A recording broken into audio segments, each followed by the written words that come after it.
Hello, everyone. Thanks for joining us. In today's seminar, we have Oscar Quesada Herrera from IMPA, Brazil. And Oscar will tell us about some new developments on the Fourier sign uncertainty principle. So, Oscar, please. Thank you for the introduction. Thank you for organizing the seminar and for the invitation. So I'm going to talk about these recent developments on the Fourier sign uncertainty principle based on joint work with Emmanuel Carneiro. So a few weeks ago, we had this nice talk by Matheus Souza about uncertainty principles, interpolation formulas, and sphere packets. This talk is going to be related to it, but I'm going to focus on the sign uncertainty principle. So first, we are going to define the Fourier transform in this way. And Fourier uncertainty is essentially the idea that one cannot have an unrestricted control of a function and its Fourier transform simultaneously. And this idea of Fourier uncertainty appears anytime we have some oscillatory phenomena, which happens all the time in pure and applied mathematics. For example, in music, let's say that we are playing a guitar. Here, the oscillatory phenomena can be the vibration of a string, for example. And the uncertainty principle in this case states that, let's say that we want to tune the guitar to see if it's playing the correct note. So if the note is very, very close to the correct note, then we are going to have to listen to it for a longer amount of time to be able to determine if it is the correct note or not. So the smaller the difference in frequency, the larger the difference in time. And this is the same principle, for example, in electronic signals. We have frequently some restrictions in time and frequency. And the problem is that we want to know what is the best possible job that we can do to reconstruct the signal. And it is the same mathematical phenomena. And for example, in quantum mechanics, here the oscillatory phenomena comes from the fact that there is a wave-particle duality. And it turns out that the momentum of a wave is proportional to its frequency. So then the uncertainty principle in quantum mechanics is just this same mathematical statement about a function and its Fourier transform. And for us, the most important part is in pure mathematics. So the uncertainty principle is directly connected to Fourier optimization problems. These are problems when we impose some conditions in a function and its Fourier transform, and we want to optimize a certain quantity. And they have many applications to many areas. For example, analytic number theory for the theory of the Riemann zeta function and for studying prime gaps. There are other applications in algebraic number theory and of course in sphere packings. So a few examples of the uncertainty principle. One is very important theorem in analysis is the Paley-Wiener theorem. And it states that a function and its Fourier transform cannot both have compact support. So it's saying that we cannot concentrate the mass of a function inside a compact interval, and the same for the Fourier transform. And then we have the Heisenberg principle that in its mathematical formulation, it essentially states that the mass of a function and its transform cannot be arbitrarily concentrated near the origin. And it states this inequality here instead of in terms of L2 norms. Now, these two previous examples talk about concentrating the mass of a function and its Fourier transform. But what the sign uncertainty principle asks is, can we simultaneously control the signs of a function and its Fourier transform? And this is going to be the big question of this talk. It was the first question in the abstract. So to apply these ideas in Fourier analysis to other areas, we can always follow a certain recipe. And it appears all the time for applications to sphere packings, the Riemann zeta function, prime gaps, and algebraic number fields. So what we have to do, the first step, so we are studying a certain mathematical object. It could be sphere packings or the zeta function. And the first step is to obtain a formula that relates the mathematical object to an arbitrary function and to its Fourier transform. And once we have this, the next step is to find a way to simultaneously control the function and its Fourier transform to recover the optimal information in the previous formula for the problem that we are trying to study. Then finally, well, this is a Fourier optimization problem. So we impose conditions and we optimize a certain quantity. And again, here we have an uncertainty principle involved. If the function and the Fourier transform were just independent variables, we can set them to be whatever we want, and we can recover all the information we need, but that's not possible. So the question is, what is the limit? And that is the uncertainty principle. And once we have this, the final step is that we want to actually construct functions with those constraints that do the best possible job. So an example of this recipe are the Kanonelkis bounds for sphere packing. So states the theorem. So as we know, we have let f be an even, real-valued, and integrable function such that the Fourier transform is also integrable. We have some conditions at the origin, and we impose this special sign conditions on the function and the Fourier transform. So the Fourier transform is positive everywhere, and the function is positive for x larger than r. Then the optimal density of sphere packing satisfies this inequality. So this is a Fourier optimization problem. We have some conditions. We optimize a certain quantity. And we can see the sign uncertainty principle because we are trying to control the signs on the function and the Fourier transform. So this is an example of the previous recipe. To see this, so the first step, we want a formula that relates the object to a function and its transform. And this is exactly the Poisson summation formula for lattices. So with the elementary theory of sphere packings, we know that it is enough to consider periodic packings. So those are unions of translates of lattices. In particular, in the simple case of one lattice, we have this formula. And that is exactly the first step. Then the next step is that we impose those sign conditions on the function and transform. And those conditions allow us to recover the information on the minimal norm of the lattice that we needed. So this is exactly step 2. And then finally, we try to construct functions. So we, of course, we have the numerical approach by Kanonelkis to consider functions of this form, polynomials and Gaussians. And then we have the sharp approach by Biasovska and Kahn, Kummer, Miller, Rodchenko, and Biasovska by using a Laplace transform of modular forms. So this is an example of this recipe. And there are many other examples. For example, in analytic number theory for step 1, we can use the Yin and Weyl explicit formula. It is, I won't go into details, but it is a classical formula in analytic number theory. The important part is that it connects an arbitrary function and its Fourier transform to the zeros of the Riemann zeta function and the prime numbers. So it is the formula that relates the object of study. And for step 2, there are several classical conditions to control the functions. We can try to control the support of the Fourier transform in such a way that we emphasize the information that we are looking for. We can also try to impose some inequalities for the function, and those are several things we can do.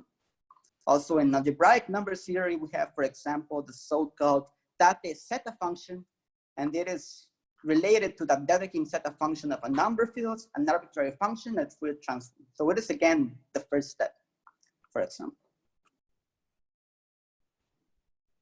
Now, the sign uncertainty principle, it was first proposed by Bourgain, Clausel, and Kahane in 2010, and they proposed it in relation to a problem in algebraic number theory, precisely controlling the zeros of some zeta functions of number fields. So we want to control the signs of a function on the Fourier transform, and for this, we define this quantity here, R of f. This quantity is going to be the point at which the function becomes positive and stays positive forever. So this is the same R as in the Kanonelkis bounds.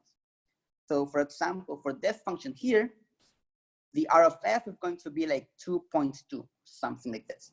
So the function is positive after that point. And with this quantity, it measures how fast the function becomes positive.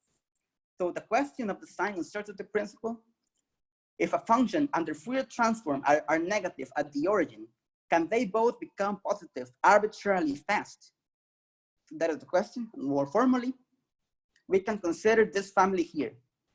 On the first line, we just have some technical conditions for the problem to make sense. On the second line, we are saying that the function is negative at the origin, and the same for the Fourier transform. Note that by Fourier inversion, instead of talking about the pointwise value, we can consider the integrals of the function. And we say that they are less than or equal to 0. It's going to be used for later. And we impose that the functions to be eventually non-negative. So given this family, we want to know if they can become positive arbitrarily fast. And to measure that, we define this quantity here. So the square root is just a normalization. It's not particularly important, but taking the product is very important because that makes this quantity invariant under dilations. So if we change the function f by some dilation, this quantity will not change. So that makes it an interesting quantity to study. And it is important because if the f and the Fourier transform are positive very, very close to the origin, then r is going to be almost 0. So if this is almost 0, then this quantity here is going to be almost 0. So the question is, can it be equal to 0 or can it be very, very close to 0? So that's how we measure how fast they become positive. And the answer is no. Graphical and Kahane show that this quantity is always greater than some positive constant that depends on D. And actually we have upper and lower bounds. They are essentially the same order of magnitude. So the answer is roughly square root of D. But the most important part for the uncertainty principle is this bound here. It is greater than something positive. So for example, if we take this function here on the left, we can see R of F. And here on the right, we can see R of F hat.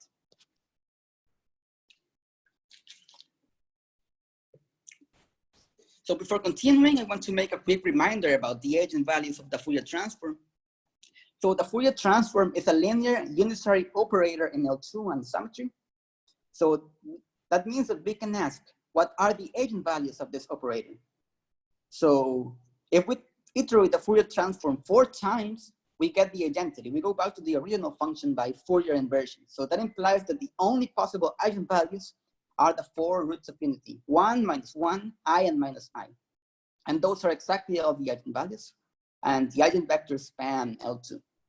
So with this in mind, the uncertainty principle of Graphical and Kahane is associated to the eigenvalue plus 1.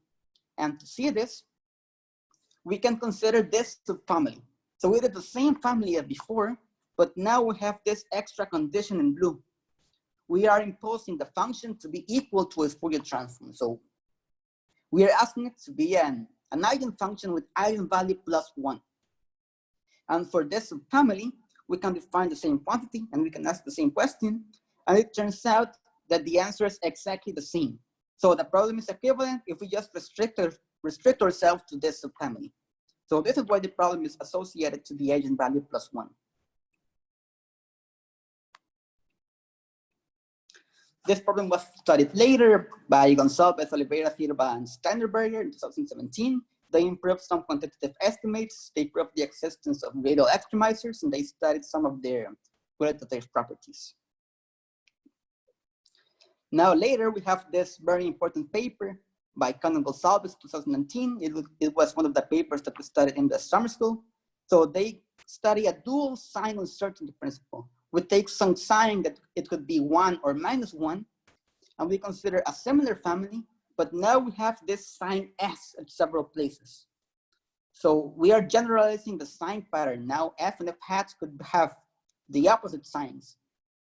And again, we can reduce to eigenfunctions, but now we have eigenfunctions with eigenvalue plus 1 and minus 1, depending on the value of S.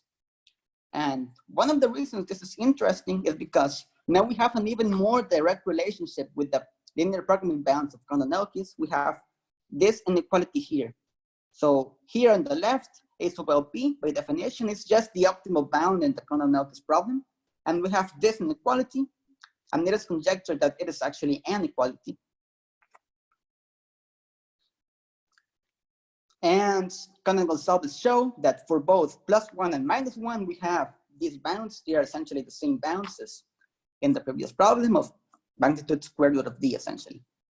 But more importantly, we can identify some sharp constants. So for the minus 1 problem, as a corollary of the work on the sphere packing problem, we have 3 exact sharp values in the spatial dimensions 1, 8, and 24. And on top of that, Kahn and Gonçalves can go back to the original problem of Bergant, Cosell, and Kahane, the plus 1 problem, and they can show a sharp answer in the spatial dimension 12 by building on top of these ideas and introducing some new ideas.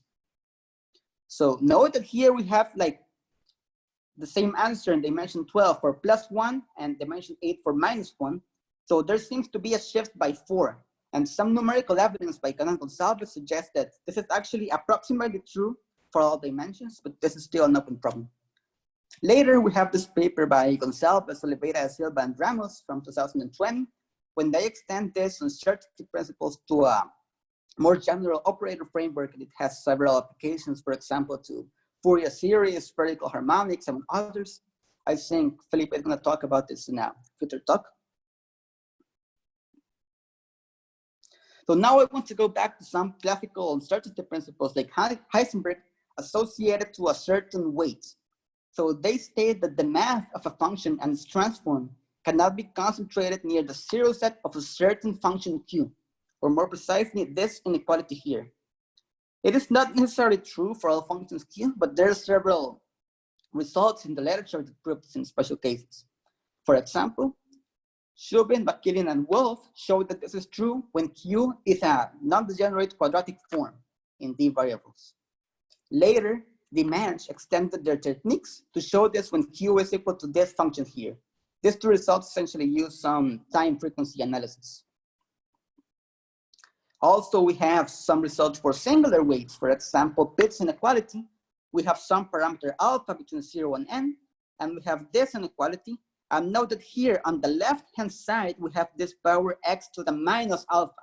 So this explodes at the origin when x is equal to 0, but we'd still have this inequality in this singular case.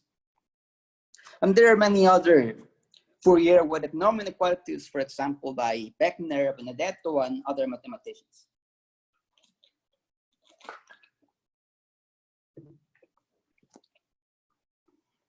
So now I'm going to talk about this joint work with Emmanuel Carneiro.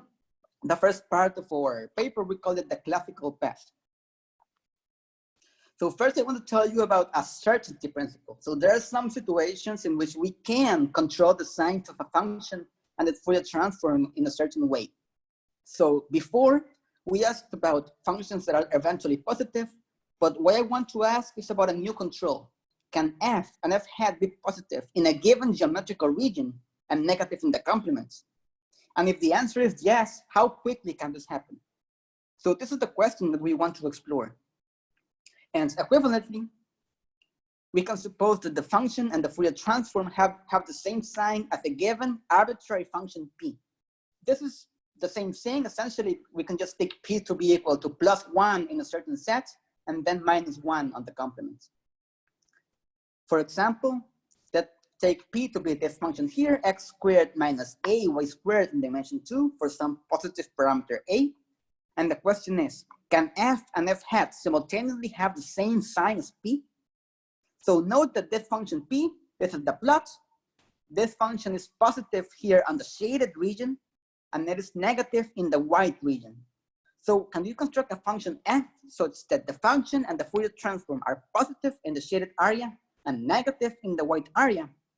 And here the parameter a, the only thing it changes is the angle between these two lines. So we can give a partial answer. When a equals 1, the answer is yes. We can construct such functions. But it leaves the open question, what happens when a is not 1? So this is interesting because it is telling us that for a certain special angle it is possible, but for other angles I don't know what happens. But more generally, we can take p to be an homogeneous polynomial. Note that here, in particular, f must vanish at the boundary in these two lines. So we can forget about signs. We can just ask a simpler question. Can f and f hat simultaneously vanish on the zero set of a function p? And in general, it is hard to control the zeros of a function and the Fourier transform simultaneously. So these are some of the difficulties in this type of problem. But again, we can give a partial answer. When p is harmonic, the answer is yes, we can construct some such functions. But I don't know what happens in the other cases. So this is like a certainty principle in this sense. So it is like a new step 2 in terms of the recipe that I was talking about a few slides ago. So the big question was, can we control the sign of a function and the Fourier transform simultaneously in an arbitrary way? And I can give a partial answer. So when the signs are given by a harmonic polynomial, the answer is yes, it can be possible in some sense. So consider, for example, this polynomial p in 3 variables, x squared plus y squared minus 2c squared. This is the plot. So this function is positive inside the cone and negative outside of the cone. So we can construct functions that have this property, that are positive inside and negative outside a certain geometrical region. And this is one of the main points that I wanted to tell you today. This is the reason why I believe this might be relevant for similar problems. Is because just as before, when we take functions that are eventually positive, we can recover useful information. So maybe by taking this special sign configurations that are more general, controlled by a certain geometrical region, we can recover other useful information. So this is like a step 2, but the question is then, what is step 0?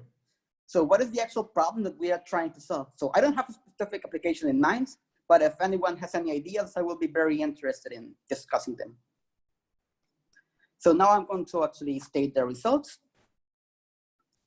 So previously we have uncertainty principles associated to the eigenvalues +1 and -1. So that begs the question, what about the other eigenvalues plus I or minus I? So this was actually the original question that motivated this research, but eventually the question evolved. And it turned out that to obtain an uncertainty principle for I and minus I, it is the same thing as controlling the signs in a different way, in a different way. And it is the same thing as adding a certain weight function P. So this is the new goal of this work. And everything that happened before for the previous results will be the case P identically 1. So let's go on. So the function P for all of our work is going to be a measurable function such that first it has to be at least locally integrable, and then it must be either even or odd according to this parameter tau. So when tau is 0, P is even, and with tau is 1, P is odd.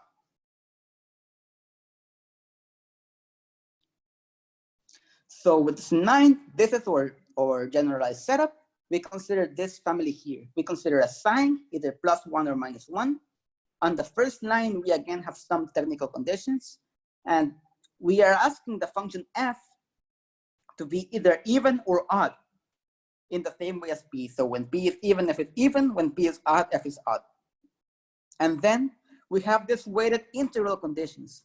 So we ask these integrals to be less than or equal to 0. So this is replacing the linear condition at the origin of before, like by Fourier inversion.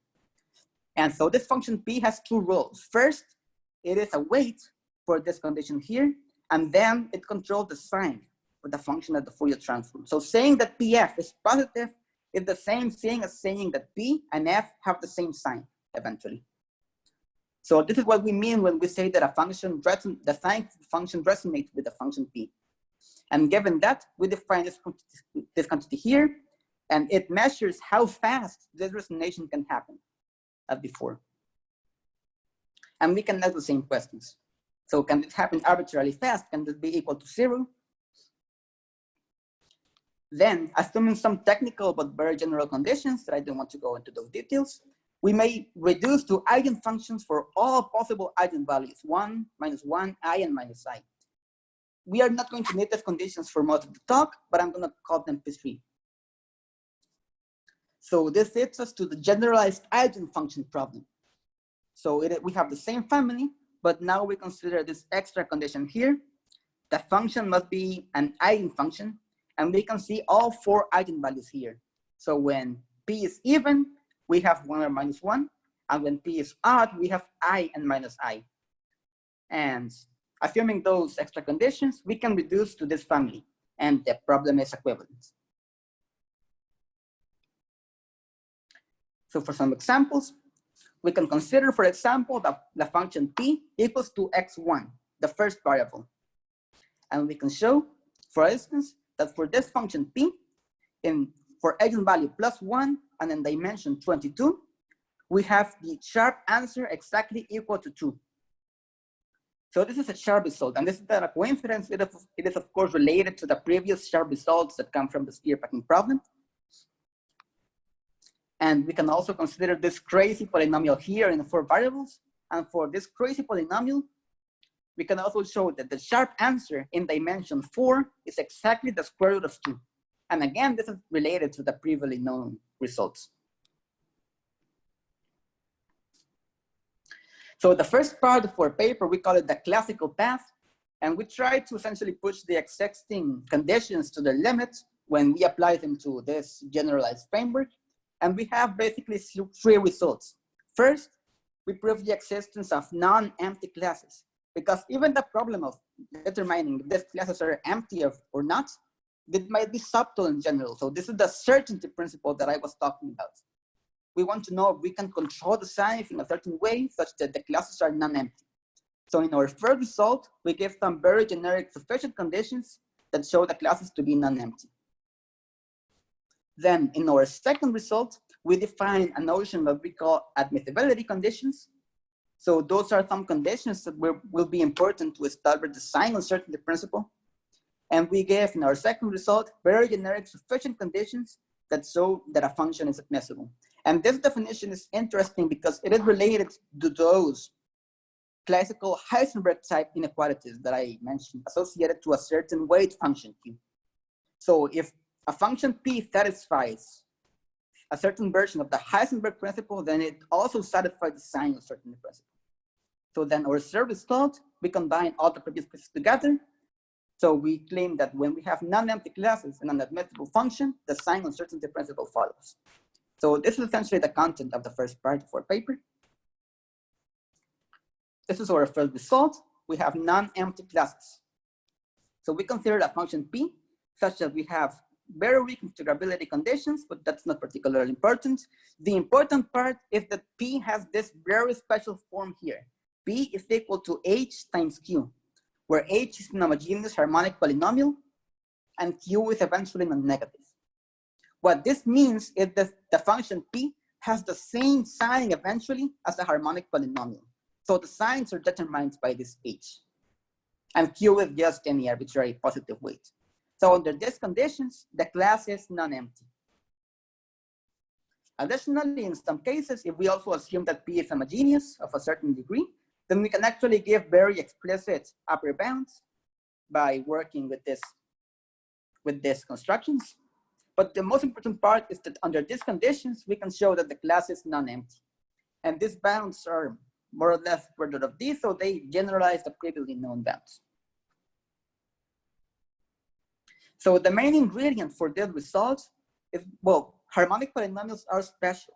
And the reason for that is because of Wagner's relation. Wagner's relation provides a link between different dimensions.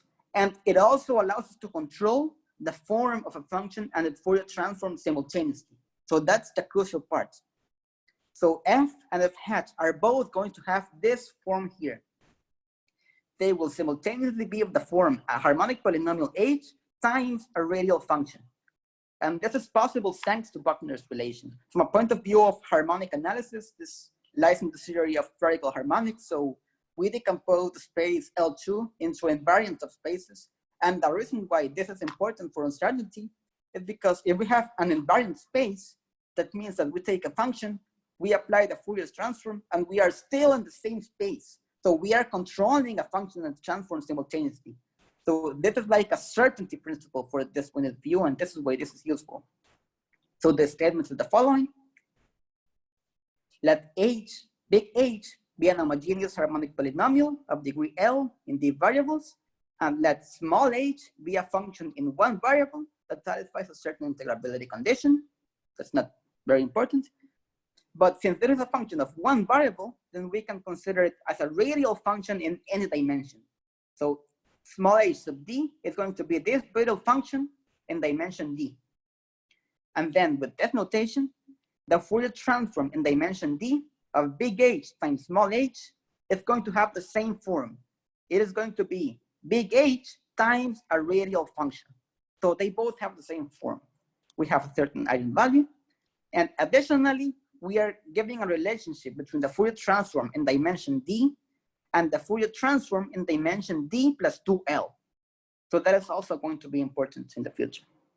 So with this tool in mind, the idea of the proof is that we just consider functions of this special form, and we can take G, for example, to be an appropriate linear combination of dilations of Gaussians. And this allows us to control all the conditions in the family. So by choosing dilations of a single function, in this case a Gaussian, we can take advantage in the homogeneous case to produce the explicit upper bounds. So if it were not for this, it would be very hard to produce general upper bounds in this case. And Wagner's relation allows us to control the resonance with the function P equals HQ for both f and f hat. And then we just carry out an asymptotic analysis and we optimize over several parameters to obtain the upper bounds. So let's go on. So we can ask a few questions. When P is equal to HQ, we can take functions of this form. So the question is, are there other examples So this question seems to be subtle. For example, we can consider this open question. Consider this particular case when p is equal to x in two variables. And let f be any nice function, for example, Schwartz function, assume that f is odd, and assume that we have this condition, that whenever we are outside of the unit ball, and whenever x is positive, then we have this sign conditions for the function and its transform. Then, assuming these conditions, is it necessarily true that f must vanish whenever x is equal to 0? So I don't know the answer to this question, and this is just a simplified version of this question here. So even in this simplified special case, it seems to be a subtle question. So in general, it might be a hard question. I would be very interested to see any other construction or disproof. Our second result concerns this notion of admissible functions. So I'm going to read it. A function p is admissible if there exists certain exponents and a positive constant c, such that, and this first condition is the important part, we have this inequality here. So this inequality is like the weighted Heisenberg inequality, but restricted to eigenfunctions, to any eigenfunction. And we have on the right-hand side, we have the weight p, weighting this inequality. And it's very important that we have here an L1 norm on the right-hand side. So the exponent q on the left is not important, but the L1 norm on the right is very important for our argument. And the second is just a more technical condition, but the most important part is this inequality here. And that's the definition of an admissible function. So again, this is connected to the previous classical weighted uncertainty principles. And then we have the second result. We give sufficient conditions for a function to be admissible. So consider a function p such that we have this condition, that this sublevel set, the set where p is less than or equal to lambda, it has finitely best measures for some lambda. So in this case, this holds the function is admissible. In particular, if we also have that p is homogeneous, we can even give explicit constants. But the most important part here is we have a very generic condition that shows that a function is admissible. So this is the content of our second result. I'm going to skip the proof. I'm going to discuss some examples.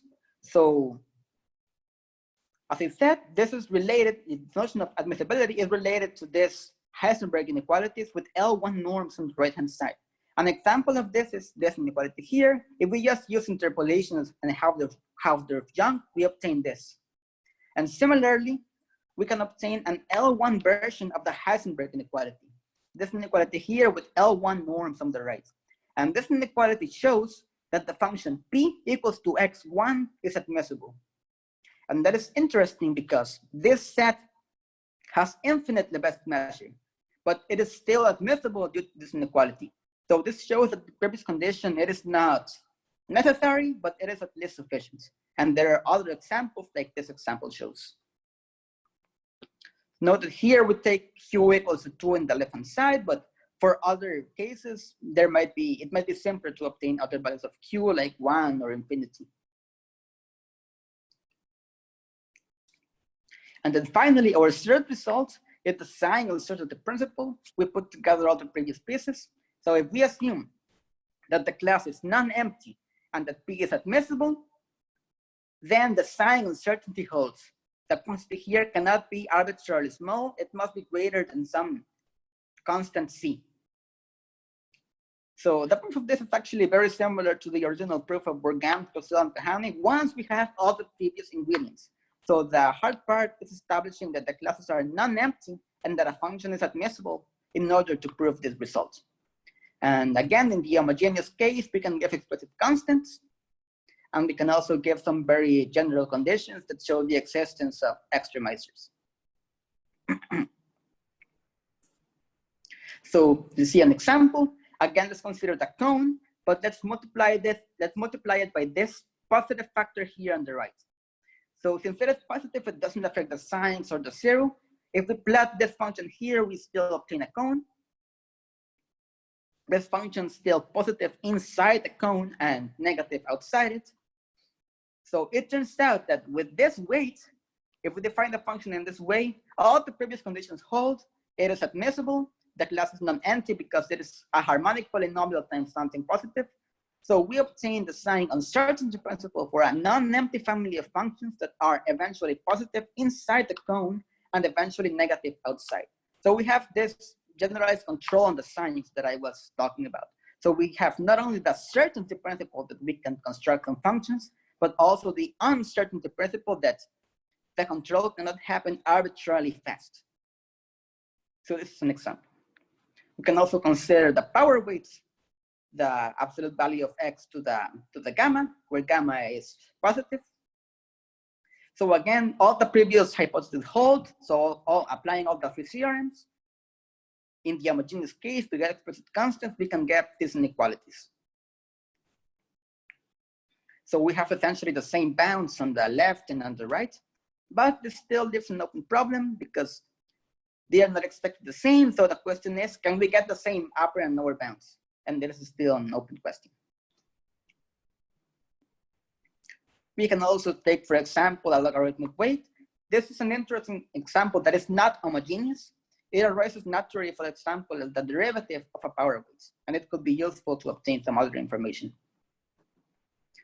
Another example is, we can ask what happens when gamma is negative, and we can try to apply the previous results, but if we try to do that, it turns out that this function is not admissible because the mass of an eigenfunction can concentrate at infinity. So this doesn't work, but we can try to fix it. So can something like this other inequality hold for a certain parameter alpha and for eigenfunctions? So it turns out that if this is true, then we can still prove the uncertainty principle. And this is promising because it says that the mass of f cannot concentrate near the origin, which is the uncertainty principle. And that is also very similar to the weighted norm inequalities that I mentioned at the beginning. So it is very promising. However, it is false. There are counterexamples. They were communicated to us by Fedor Nazarov. So it seems to be hard to establish the uncertainty principle for negative gamma with the classical methods. However, using a new mechanism that we call the dimension shift, we can actually solve this problem for all negative gamma outside of a small neighborhood of the midpoint of -d/2, using this method that we call the dimension shift. And this leads to the last part of our paper. So we call this mechanism dimension shift. So it is a new mechanism that allows us to obtain the uncertainty principle, even when the admissibility condition is not available. It also allows us to transport sharp constants that were previously known into other sharp constants for other problems by jumping some dimensions. And it also allows us to prove the uncertainty principle for the case of singular weights that I just mentioned. So this is essentially the content of the last part of our paper. So this statement is the following. I'm going to read it. So we have an integer L, and we have a certain parity. And we start with a radial function P. And the radial part is very important. It satisfies the technical conditions that I talked about in the beginning. We have a function P in dimension d plus 2L. And then we can consider another different function P in another dimension. So it is the same radial function, and we multiply it by a harmonic polynomial, and also by another non-negative function Q. So we have two functions in two different dimensions. And the important part is that we have this inequality here. We can relate the problem with the original function P in the dimension d plus 2L to the problem with the new function P that is multiplied by some factors in another different dimension D. So this is why we call this dimension shift, because we are jumping some dimensions when we multiply by this harmonic polynomial H of degree L. So the harmonic polynomial is the one that determines the jump in dimensions. So this is an inequality. We can ask if we can have the equality. And it turns out that if we assume some extra conditions, and if we just take harmonic polynomials with a very special symmetry, this harmonic polynomial here, x1 times x2 until xl, we can take actually any rotation of this polynomial. So with some extra conditions, the equality holds. So the two problems are equivalent. And that is our result. So this is very useful for some cases. For example, in the singular case, by choosing a very special function Q, we can make the problem less singular. So we can use this to solve the singular weights, as I mentioned. To see the power of this result, as a corollary, we have this 14 extra sharp constants. And they are a consequence of the previously known sharp constants for the +1 and -1 problem that come from the sphere packing problem in the special dimensions 8 minus 2L, 12 minus 2L, and 24 minus 2L for L in this range and for this weight. And R can be any rotation in the appropriate dimension. So that crazy polynomial that I mentioned at the beginning was just an arbitrary rotation applied to these polynomials, and that gives us those sharp constants. So to finish, I just want to discuss a bit about another problem. So in the paper by Cohn and Gonsalves, there is this conjecture that for the +1 and -1 problems, these two limits exist and they are equal. And actually, their numerical evidence suggests even more, as I mentioned.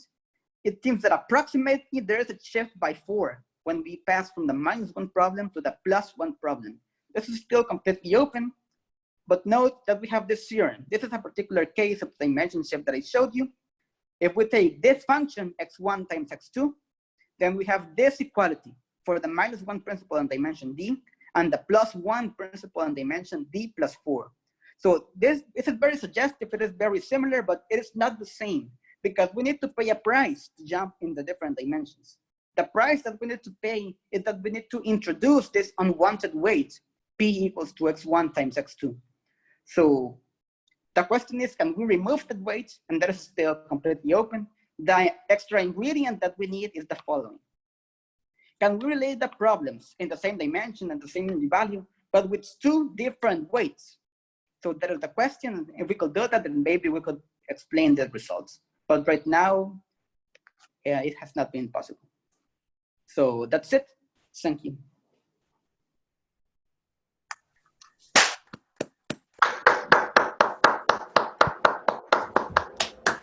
Thank you, Oscar. Thank you very much for the very impressive presentation. So let me open the floor for questions.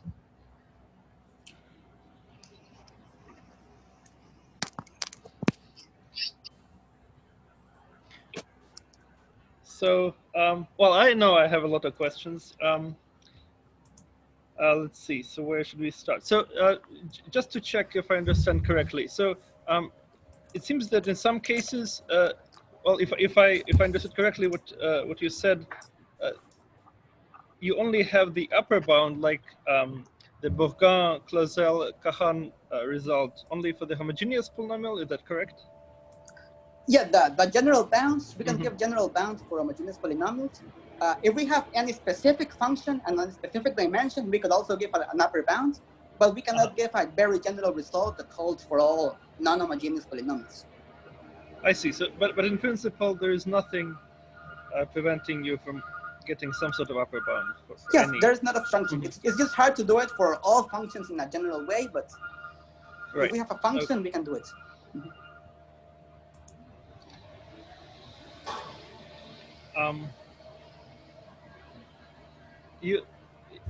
Sasha, we have a question.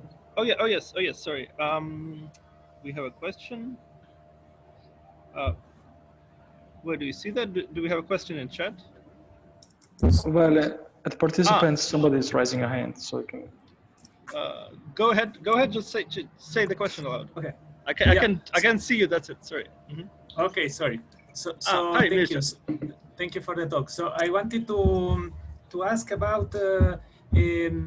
I didn't understand well. So at a certain point, you were mentioning that you had the equation of a cone, and then you multiply it by a positive weight, and then things work again, right? So I didn't understand where this example was fitting in the general theory. I don't know if... okay, let's see. Yes. Here. Yes, exactly. So where, yes. Okay, so we have this Maybe example. Right, so we have the three theorems. The first theorem proves that the classes are non-empty and obtains upper bounds. The second theorem proves that this function is admissible. So this is why we need to introduce this weight. When we introduce this weight, the function is admissible. The sub-level sets are bounded. So then we can apply the third theorem to prove the uncertainty principle. This is what, yeah, thanks.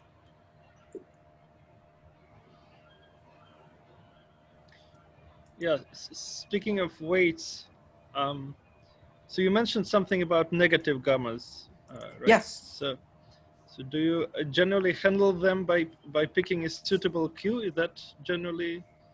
Yes, that's, let's see. Yes, we try to pick a certain Q to change the problem to a different dimension in such a way that it is no longer singular. By multiplying the original function, x to the gamma with negative gamma, by this x to the L, then it becomes less singular.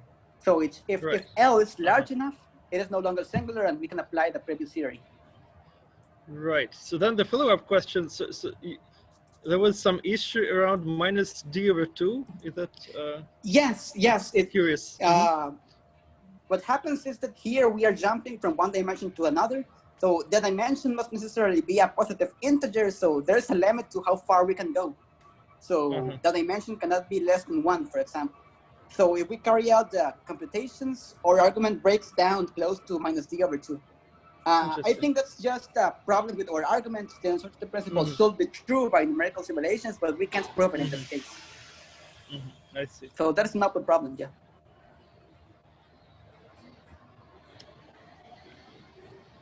Okay, very good. Let's see. Any more questions? Just go ahead and ask if you have a question, because I just cannot see everyone at the same time.